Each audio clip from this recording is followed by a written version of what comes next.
Welcome back, ladies and gentlemen. Second game underway. I say second game, it's the second map of the lot.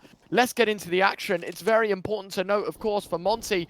Well, it's ride or die, right? Win this game, 9 are eliminated. Or down to the lower bracket. Not eliminated, you mean? Not yet. I'm getting too ahead of myself. Yeah, I mean, they've got other chances here. Let's not completely throw them out of the equation. IEM Brazil could still have their name written in stars, but Monte have proven to be a tall order. Oh my god, especially going to hit shots like that. Some Dayong on the fadeaway, immediately finding one, and then darting through that smoke to try and get one more. Not going to be the case. Kai and Kylar combine and take over this B bomb site. 3-on-4 for the retake.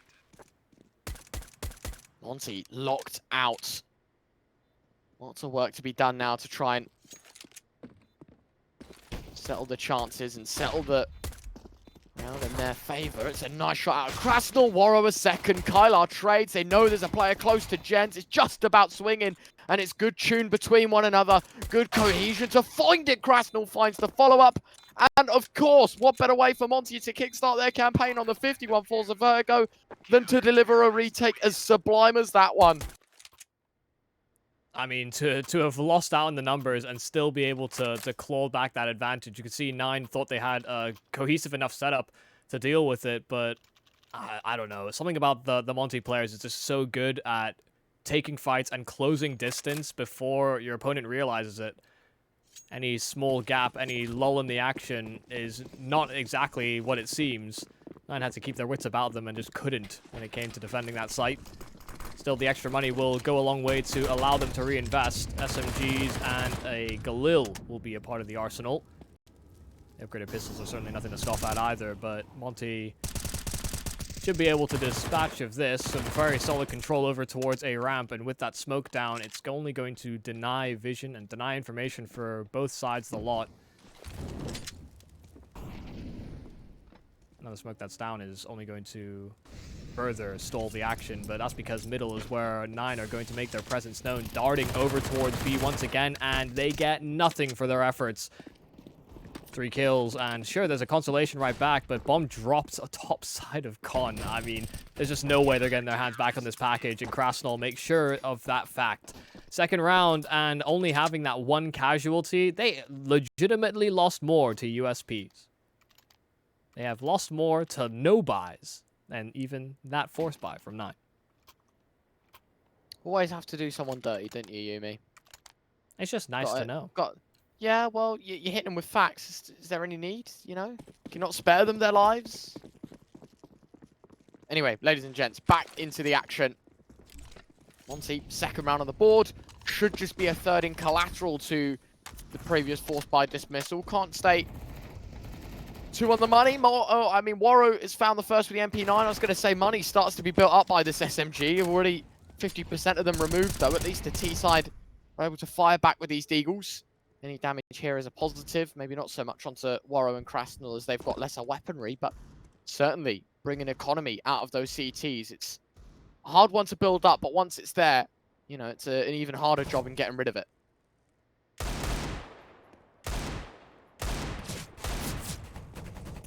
Well, try as he might, no one's overfacing enough for the Mini Odig to see much of a collection until now. MQ finally overstepping his bounds, and kRaSnaL will make sure that it's his hands on that A1S. B9 not ideal for a long distance fight like that, and while he tags up Minio, still not finding that kill. 3 players on 3, and Minio's completely trapped. Okay, I think he realizes what kind of situation he's dug himself into, and so eventually he will get found out. The remainder in Kylar and Hades are making presence known over towards B, close on these steps. Oh my goodness, Kylar actually taking out Boros almost immediately. Does mean that that bomb can get planted safely enough, but holding on to this site will be very difficult. Problem is, you know, primary objective already accomplished. Cash injection for 9.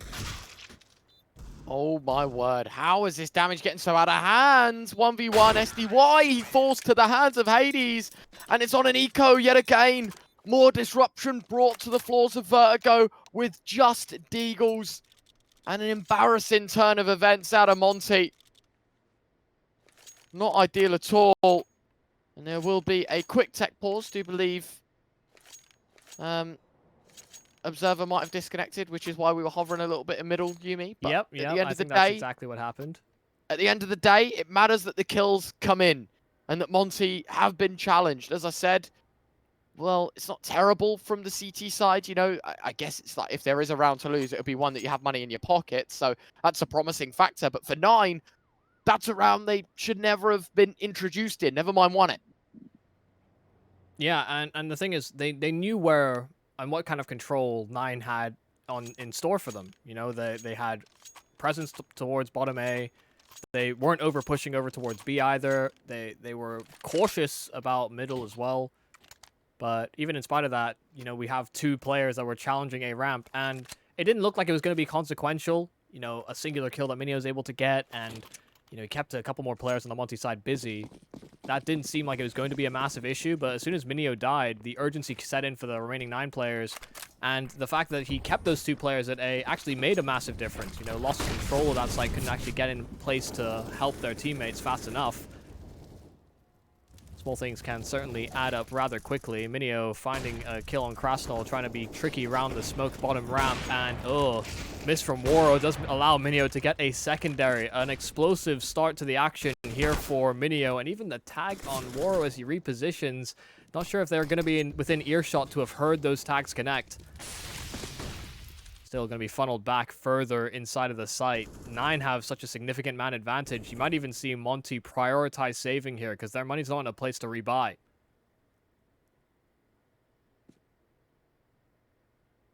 No security for Monte, as you say. I think this one, any other team would think about being disciplined and going for a save. Maybe Monte will try and veer their heads round corners and get a little bit dirty in how they're going to find this round, get a little bit greedy. Can't hate the way that counter-strike's being played, but unfortunately it doesn't go your way sometimes, and this is a round that perfectly showcases it. And Goofy to encapsulate it all with a very nice transfer to round it out. Ort picks up for good measure. It's 2-2, it's tie game, but financially speaking, 9 are so much further ahead of the curve. Yeah, leaping past Monte just off that one round that shouldn't have been, and it's going to allow them to take over this game to a certain degree. Monte must have felt good about how Mirage went, and probably felt solid about how this game started as well. You know, it's not to throw some shade about the fact that half buys or force buys are almost not worth the time if you're 9, considering the other results that they've had so far in this series. They make me eat my words, so fair play to them.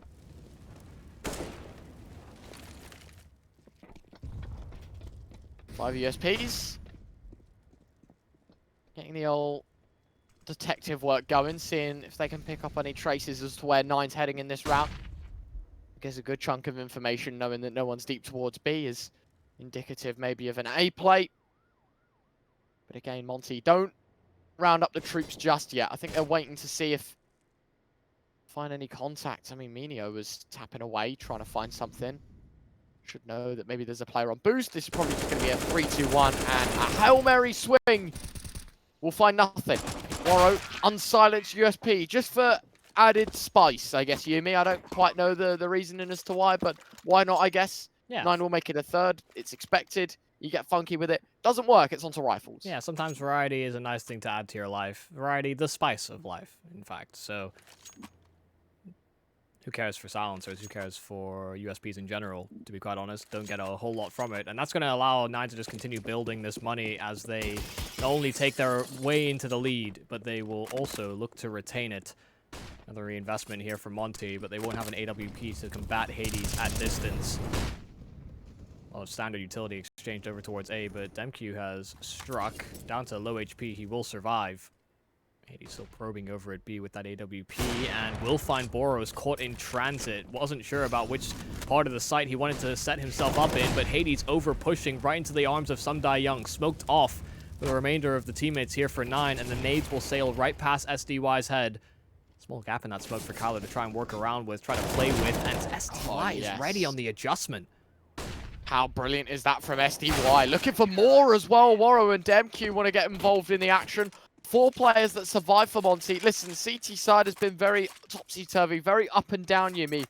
But when they've been delivering, damn does it look good. A very sufficient round from them. And that's going to help financially to the problems they could have encountered should they have lost out. Lots of weaponry brought in. Integral now that 9. Next steps taken carefully. 5 rifles, but no money behind them. Yeah, with this one round, before they break the money of 9, they need to win 3 straight. Through 3 full gun rounds that 9 will be able to facilitate. Nice run boost. Waro doesn't see a damn thing, though. Smoke bloomed in his face, and he'll get punished. He gets blocked by DemQ. And as much as he does at least make up for it in getting the frag right back, Waro would have, I imagine, much more valued his life.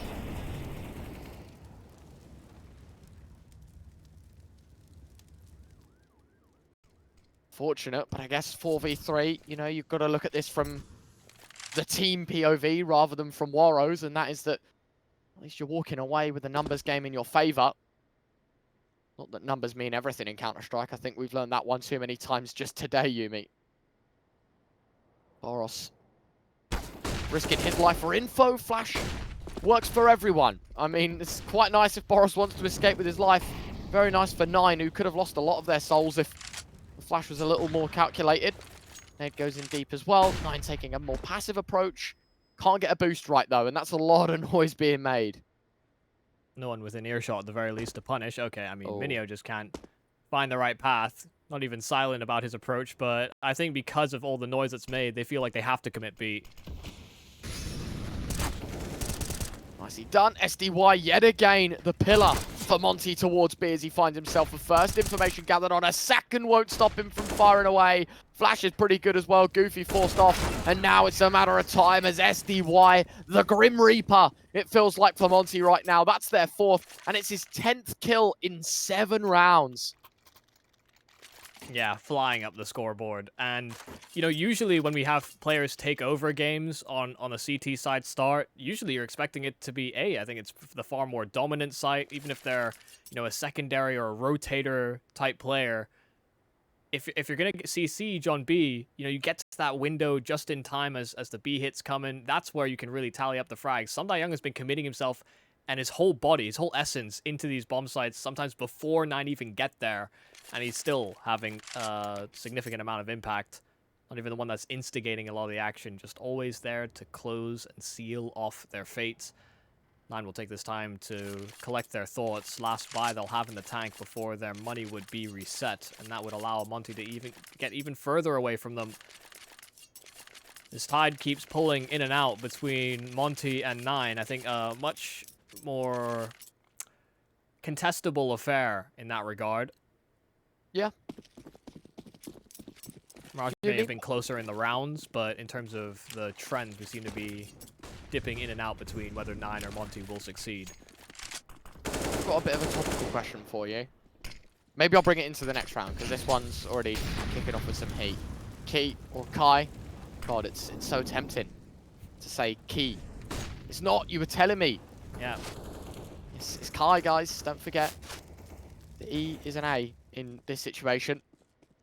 Speaking of A, I mean, he's looking for that control, not quite given away just yet. The sandbag smoke, more popularized last year, definitely being used a lot this year. Unfortunately, if a player beats you to it, it's not going to work out for you. And kRaSnaL taught the hard way, at least MQ isn't around for these trades as Goofy's mid-plate rotted out by a very, very calculated CT side, down to another 2v3. A one-way smoke of their own here for Kylar. He tries to mimic a bit of B presence. I think he wants to move back towards A to join his teammate, and not only that, pick up the bomb as they transition to try and hit a site together. Yeah, I think Kylar thought there was an extra smoke that he could recover as well. That's why I didn't feel too bad about just dropping that smoke and actually not having presence around it. Could find the extra bit of utility in the end. Still goes silent for either side. Hades trying to creep his way into A, and this is a gap that can be exploited. DemQ must be holding at least the close angle, but smoke in the front side of the site. DemQ won't hazard the peak, finally spotting out Kylar, and that's the transition for this bomb to go down. They're actually not committing to this. 15 seconds, Hades finally sussing out DemQ, but a flank is en route as well, and that will only make things more difficult. Waro pressuring in from behind, and SDY fighting from the front. Kylar down to 13, and has to try and take this duel, has to try and catch him out, but Waro won't get caught sleeping. A 5th round here for Monte, and another successful retake, this time on A. But a lot more marginable, Yumi. A lot more marginal. A brilliant shot from Waro. I'm not going to take it away from him because the mastermind delivers out of Monte. But yet again, you kind of feel like that round was held breath right until it was over. Oh, yeah. The flank was good, but wasn't quick enough. Couldn't save his teammate. I was going to ask you, I guess while we have a moment of downtime, Vertigo, one of those maps I feel like it's very dependent on how teams go. Do you reckon Monte need to win the CT side? Do you reckon they need to win it by a big margin if they stand a chance against 9 on Vertigo? Because looking at the trend of this 9 side, I mean, they're not accustomed to playing this map, you know, or I rather should say they're not, like, used to not playing it. Yeah. They do like enjoying a bit of Vertigo. But Monte played it 9 times and have won 8. Majority of the rounds out of 9 come on the T side. And already off to an interesting start. I'll give it that. Yeah. I'll pick up the point just to see how this round plays out. 5 on 3, and well, Samtai Young doesn't live for very much longer. It's only Waro in a 1 on 4 and completely boxed in. They know where he was last seen. Goofy's still clearing as though he could have made his way through CT, but they should have some suspicion, and Goofy will finish off business. I expect that Monte will probably need 9 rounds. I'm looking at that as a projection in terms of winning this one out. I mean, I think the main issue for me is whether or not 9 even feel like they're as in this game as the score would indicate. You know, we're having too many dips and dives, and it's really been about who can sort of maintain their winning ways and sort of chain rounds together so far. It's not been consistent enough, and yeah, there's been a couple of rounds that have been close or maybe a bit frivolous, but I do expect that 9 are going to have a much more collected CT side. They just seem very organized as of late. That said, they did struggle on Mirage CT, so, you know, this is the one team, I guess, in the pool that your point does have a lot of validity. You know, the fact that the stats even back up that their T-side performances for Monte have been where they win the most. I just find it very intriguing. You know, I like to take those stats with a pinch of salt, right? Is like on the side breakdowns that HLTV give you. It's like, well, you know, this is the split. They win, you know, to be precise, 52.82%. But actually, you got to consider that in a BO3 environment, if you're picking Vertigo, you're going to be starting on the T side, right? So yeah, those stats always slightly skewed. I do like to take them, you know, into consideration, but not too much. I think something to note as well, 9 sample sizes is much larger over the last 3 months. They've played this 13 times. They've won 9 of them. Some of the names they've been beaten as well, very respectful, right? They beat Endpoint out in Pro League. I've been playing some of these Polish teams. They lost to Astralis in one of the CCT Cups.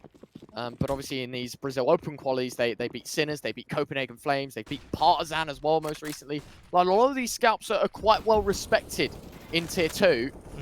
But of course, when you're playing against Monte, it's not your casual Joe of Tier 2, right? This is a team that has really put in the effort and starting to show that there's more than just Pug Stars, there's more than just aim behind this power. Yeah, I think the funniest part about that point is the fact that we've lumped in Astralis into the talk of teams within the Tier 2. Yeah, that is a serious funny moment, maybe. That is what the Twitch chatters call a KEKW moment, maybe, something like that, Yumi? They'll get there, maybe. Hopefully. I've got high hopes for Buzz. Yeah, I do as well, actually. That's the most exciting thing to come out of Astralis. Obviously, seeing device back is cool, but, like, you know, system don't work if you don't have the good pieces. Yeah, you know what you get. That was kind of the story with Hades as well. And the fact that they're down in 1 round, they need to be able to convert a gun round like this, and they'll do exceptionally in terms of getting the entries. First, a bit of aggression there from Monte, trying to instigate the action, but then Samtai can't compensate, and neither can kRaSnaL. Trapped behind smokes are the remainder of Monte, and they may actually just want to value this M4 and the armor that Demq has even. Trying to escape, but Kai's already trying to cut them off. Oh. Red into, bro. Ow. My guy playing chess. Too quick. So sick, man. So sick. And that save becomes 10 times more valuable because that's 2 rifles, both premium, that you can recycle into round 11, right? I mean, sure, Like, you're not going to be in the best of shapes when it comes to your team investment, right? SDY, kRaSnaL, Boros, all have to take an eco. There's no chance at them bringing forward a decent buy. But the level of return certainly does get higher. The level of threat certainly imposed as well upon this 9 side. And I mean, looking at their finances, you can't exactly say that they're rolling in it. You can't argue that they're rich.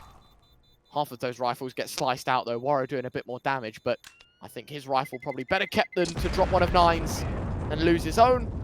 And it doesn't stop the scoreline from leveling out. It is going to be a 5-all tie-up as we head into round 11.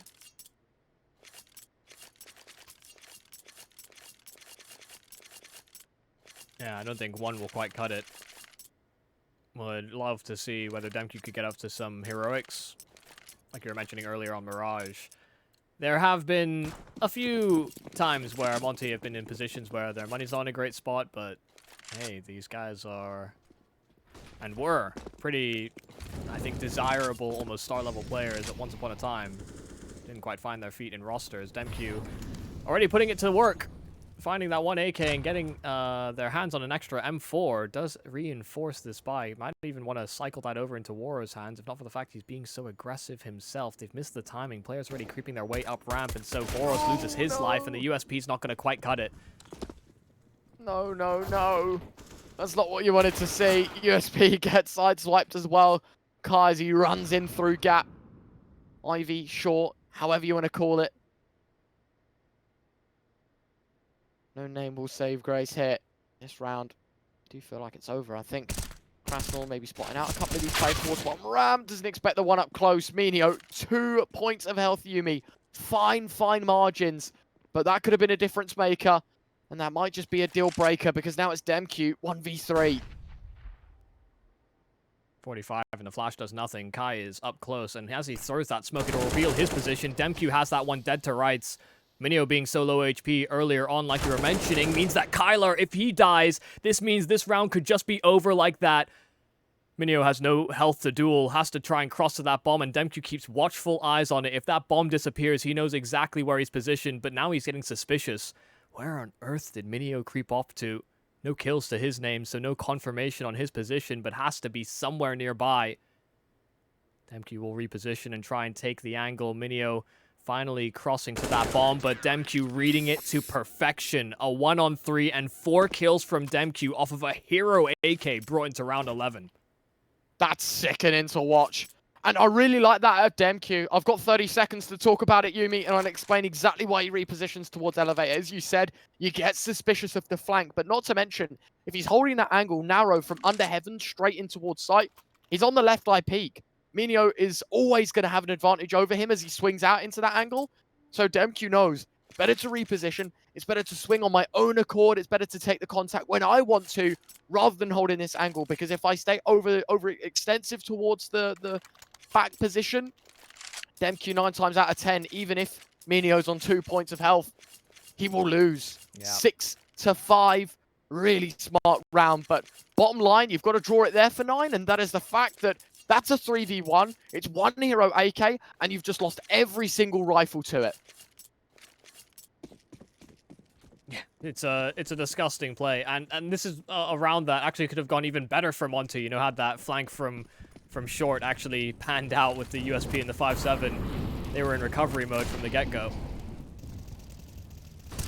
Yeah, money's burned down here for 9, so we could start to see another streak performed here by Monte. Demke does get a little headbutt from the nade. 47 is what he'll be left with, and while he will deploy a singular smoke, has no smoke now to stop that Molotov from burning him out of position.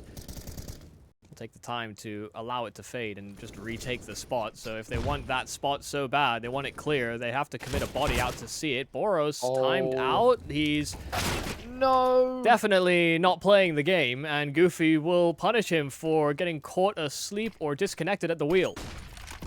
Yeah, I was going to say, that's probably the worst possible time. Lovely from Warrow. Fires off a second chance. No trade. So actually, Goofy, while rewarded with a freebie, kind of given up his life with no possible trade. kRaSnaL just jumps onto the headpiece of Kai. Hades has got a frag towards A, but Demke's going to isolate the mid-fight. It's an absolute dogfight on Vertigo right now. Monte have their up and downs, and despite a disconnect, they have a man advantage. Don't change the tune too much. Hades trying to cover as they go for the plant. Minio should be able to escape, firing off some warning shots. Trying to keep Monte at bay, but Hades is sticking around.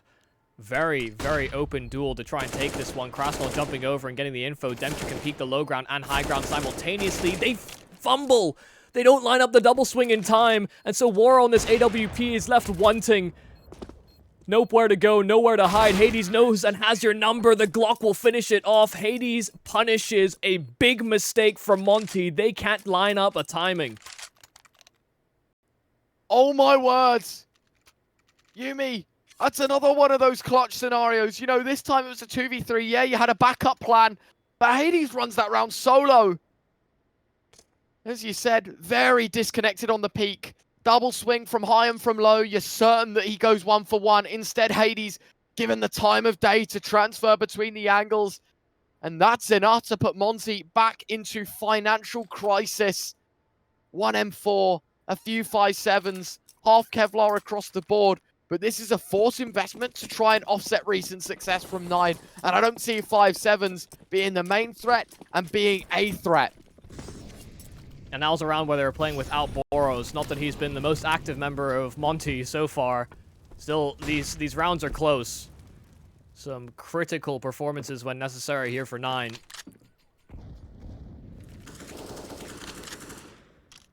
Don't even think we saw Boros drop out of the game. He just seemed to get right back to it, so not sure what happened.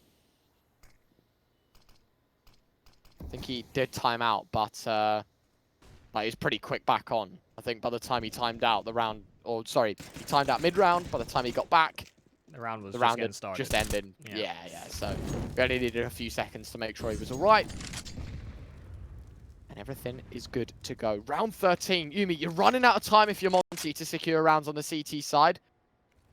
It's been a very, very up and down first half. Unlike Mirage, it's less streaky. It's more back and forth, and does lead to some more enjoyable Counter-Strike from our end, but from the player's POV, he's just hoping for a moment's rest, hoping that the other team is going to have to take it down to an eco. Unfortunately, Monte showing no signs of giving up. 35 seconds. I like the idea of gamble stacking B. You hear a little bit of contact, you're expecting a push to come in, but instead, forward positioning from Kai, he walks in with the only SMG, and he's been granted so much space that it's basically called the entire B plan off, and they just move into A. And a very, very vacant site should mean a 7th for the Polish side. Yeah, Minio finally gets a very ungracious greeting. 3 players just run him down with the 5.7s and has given them an AK to work off of. Again, the problem will be that they have no utility, no kits. So coming back into the site after being so preoccupied at B, it's effectively a non-starter. So Monte are looking forward to a future round. Hoping to punish anybody that goes to chase. Kai, it's not optimal that he holds on to a MAC-10 here, because Monte should be able to squeak out with the investment that they came into this round with, which is going to be just as threatening. You won't see them, I don't think, go for as much of a gimmick stack as they did in this round. They know that they've got more to play off of, and they can even upgrade some of that armor should they so desire. I know that MAC-10's kicking about. You know, it's going to wreak havoc in this round as well. I mean, it's a bit of a weird one for Monte because it's an eco, but it looks like a force buy. Yeah. It's one of those placebo rounds where it's like, you know, we have actually kept our money, but it just looks like we've spent it all. I mean, a little bit of money, I guess, reinvested into utility. Surprised that maybe no kits come out, you know, if opposed plants to come in. I don't see why you wouldn't give this one a go. Very nice nade set coming out of 9, and already kRaSnaL, fortunately, doesn't even see an opponent, and his body blasted all over the walls, and not to mention the boost from Moro coughs up no damage at all, and you already feel like this round getting more and more redundant by the second. A solo push out of Hades will be penalized. MQ gonna find it, but Minio, equal responsibility from both riflemen, as the trade is definitely out, and now numbers in full force for 9 as they walk away with a 4v3. Attention's majorly taken towards the A bomb site. They're trying to line up a flank as well. Some Young has dove down the ladder and is looking to contain, cut off options to go back to B. With all this noise, all this presence, all this spam, they still feel confident to continue proceeding. Boros finds the kill through the smoke, just transitioning, and another one, he jumps up, even catching on the jump. Minio taking a tag, but Some Young unsuspecting on the flank, but he'll make noise. He'll be quick about it, try and catch them off, and because he's made that noise, Kai is holding true to his position. Round number 8 here for 9, but commendable effort there from Boros after what has been a quiet half, all half long for what was a star man on Mirage. 9 cannot be deterred, cannot be stopped from getting 8 and securing at least an advantage going into that second half. A criminal couple of shots coming from Boros, but actually for 9, underlying point is the bomb runs towards B. I think SDY was expecting maybe his teammate to have already cleared it out, which is why he's so vocal in making that rotation. And instead, caught out by a lurking rifleman. Yet again, it's 9 to kick things off in their favor. kRaSnaL makes that realm short-lived. He's able to minimize the threat towards Gap yet again, creating a 4v4. And actually, it's Boros yet again getting his hands dirty, Yumi. You said a quiet start for the young man, but he's back in full force to try and end it on a high.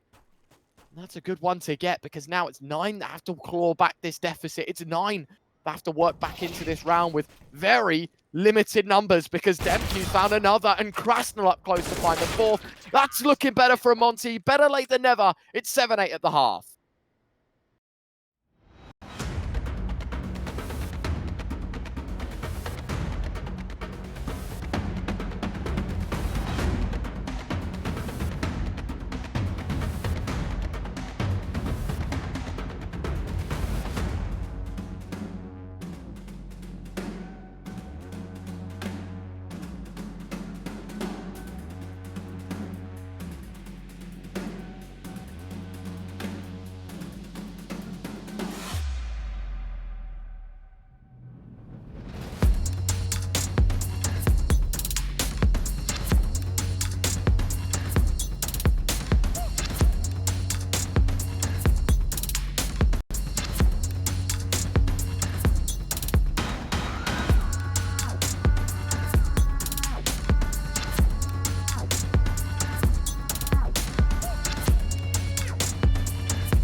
Well, here we stand. A map needed here for 9 in this best of 3. Monte taking their own map pick in Mirage earlier on, but a quite contentious affair. Back and forth, we seem to swing that pendulum, and we land on 9 having a minor advantage moving into their CT side. Pistol round, always a good place to start if you want to build a little bit of a gap, or even maybe come back into this one.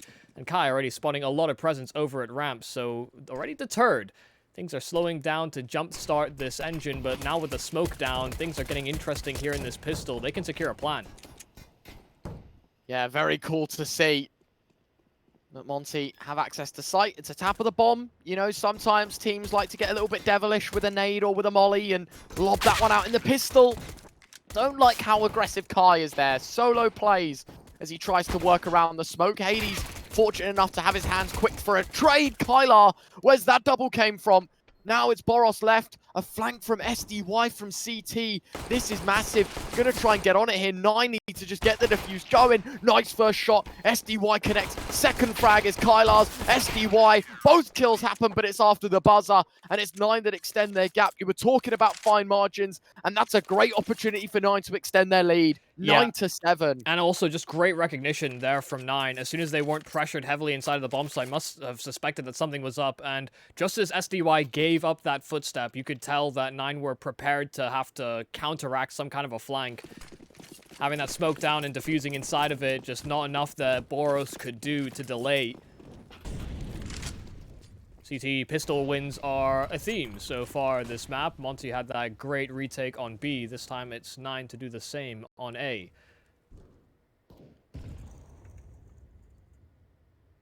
Steady as she goes. I think the biggest problem we've had is that both these teams have had a tendency to overstep just as things start to go right. Monte very quick-footed to make their way up ramp. Minio isolated and will get eventually taken down. Kai's up to some antics, though, and I thought Wara would have spotted him out of peripherals, but somehow SDY's been taken down instead. Goofy alleviating some of that strain and doing some decent damage onto kRaSnaL as well. Have to try and link up with Kylar. Smoke won't last forever, and Kylar just makes sure kRaSnaL can't even escape, and Goofy wide swung. Wara thought there's no way anyone had crossed just yet, but 9 are collecting on these retakes a second round in a row. Yumi, there is a backup plan though for Monte, and the bomb plant facilitates a lot of it. You can go for upgraded pistols, you can probably even eke out a bit of half armor. Ultimately, this has to be an eco. Bottom line for Monte, whoa! I was going to say concede an 11th, but it's another roll of the dice. I guess the reasoning is 9's economy within an arm's reach, but again, you're bringing Galils into a round that 9 have M4s. Yeah, and the M4 may have been nerfed. You know, 5 bullets a distance, it sucks. It feels bad to do. I mean, the thing is, you have to live with that A1S for quite some time, and there was a reason it fell out of favor. But in close range angles, especially when you end up on close bomb sites, you know, contesting sight to generators on B, or even just the sight boxes to jump up, it can be enough. It's a close enough fight that you can actually finish frags in 4 bullets. Same cannot be said for the Galil. Doesn't have the same stopping power. They have to be very careful they don't fall into spam. All that additional tag damage will certainly not help, and Monte are just allowing 9 to continuously chain their utility over towards bottom ramp. Now they'll look to retake it. Can't stick around if there's no smokes, no mollies. Real chance. Goofy just barely surviving, 11 HP, and so he will give up a bit of mid-control. Young's already shown his hand, and he'll look to regroup. Oh, nicely done, Minio, with the first MQ, I guess. Positive trades, but negative outcomes towards ramp. Hades blasting heads off shoulders. SDY 1v4. And I think 9 have taught it to them big time this round, Yumi, that indeed you will not be reinvesting again. SDY stands his ground, but a healthier, more apt Kai to close this one out. 3 rifles survive. Monte go for a force. It doesn't work out. And now really with your backs against the wall, I mean, what do you do, right? It's an eco. You're probably saying 12-7. Monte are seriously running out of chances here on their T side. Yeah, this just feels like they've gone with the wrong rhythm. You know, they could have gone for this half buy in the round prior, and they could have had proper weapons for this coming round. Slight mismanagement, but they smelled some blood in the water, but now that blood has dissipated, Boros will look to see if he can instill new cuts inside of the smoke. Kai might just cut them down. Oh my goodness, caught on reloads. Waro comes back swinging, and they've realized they've lost the bomb. They're crunched in from both sides. Waro's fighting tooth and nail, but only good for one. A 12th here for 9, and they just get in the face of Monte, which is brave. You know, this is the team that gets in your face. How dare you start flanking them before they even realize? It was a bit comedic that the roles had reversed. It felt like the CTs were taking ramp and the Ts were defending it. Very, very nice, though, that 9 make it look so comfy. No AWP as well to note on Hades. The money is there, but opting against it. Thinking 5 M4's the better approach. The cheaper M4 as well. Obviously, that's a discussion that I feel like, you know, is not brought up enough. Is, you know, M4A1 against the M4A4. And the AUG even being an option. I've been seeing Speedy bring it out a lot of the time out on the alternate attack side. I think I've seen Pepzor do it a couple of times on Eyeballers. You know, they're going for it. Every now and again it happens, but clearly A1S is reign supreme on Vertigo. Minio just collecting kills like nothing. Well, it's headshots on headshots. I have to give a massive shout out as well to the performance that Hades has been able to produce so far over at A. It will spook and scare Monte away from his bomb site. Young getting at least one right back, and the rotate is available. Picking up mid is Kylar, so Young don't live for much longer. Gotta hope for some level of heroics. Not seeing too much of it on Vertigo. A lot of close affairs, a lot of trading, and Kylar won't even go down. Double kills between him and Minio, and this is exactly what you want to see from 9's CT side. I had worried coming into this game. 9 have been on an upward trend, and so I always feel like their CT cohesion is going to look that much better. You know, when they came up against Monte on Mirage, they were getting out-dueled, out-fragged, and they were making these big, actually somewhat big mistakes when it came to trying to line up trades in desperation. Now as well, with them not losing man advantages early, they simply hold on to it and play together, and they're doing a great job of collecting on these kills. Biggest lead I think we've seen so far this game, now attributed to 9 on the CT side. Not that far off the goal of 16 either, Yumi. Not that far off taking us to a decider. Volley towards Sandbags, well placed, giving kRaSnaL prime opportunity to trade Boros. Shame that the molly was about a second too late. Minio also holding, making sure nobody's going to get their hands on a gun. Fortunately, has to forfeit some of the ground to make sure he's a little safer in holding down the site. And in turn, that timing, certainly his mental clock will be ticking there, just making sure someone technically could have. Not that they have. Kai, a second. SD making sure that the defense is punished for their actions. It's actually a 3 versus 3. It's not the most winnables of scenarios here for 9. They should have this one under control. But Monte certainly are putting up a fight towards ramp. Oh my goodness. Kai going through that smoke just before it fades and try to catch a timing on Waro, but now they'll go in and double swing, in fact triple swing on the remaining players here for Monte. Waro dodged a bullet earlier on, but I feel like there's one with his name on it, and Kai has it in the chamber. 14 rounds attributed now to 9, and they will double the score of Monte. Like you said, they're close to just pushing us over into a third map, and it feels like we're destined for a third. Kind of feel like 9 heading into this second map as well could have been hindered a bit mentally. You know, we were talking about the fact that the way that Mirage ended was on an eco, right? You talk about how many rounds that Monte maybe had the lesser weaponry or just got in the faces of 9. That does take a toll on you mentally. And the fact that they're so ready and checked into Vertigo, some serious belief in these boys. And Monte, as I said, last 3 months, their track record has been nothing short of phenomenal. They've played at 9, they've won 8. But nothing quite like the heat that 9 are packing here on this second. And that decider, you know, you can't ever call a game over until it is over. But just with the way that they're conducting themselves on the CT side, they just look ready for everything. Look at this cohesion on ramp. It's a 3-2-1 swing off the back of the flash. 1 up high, 1 down below, and just not enough crosshairs to cover these peaks. 9 make it a 4v2.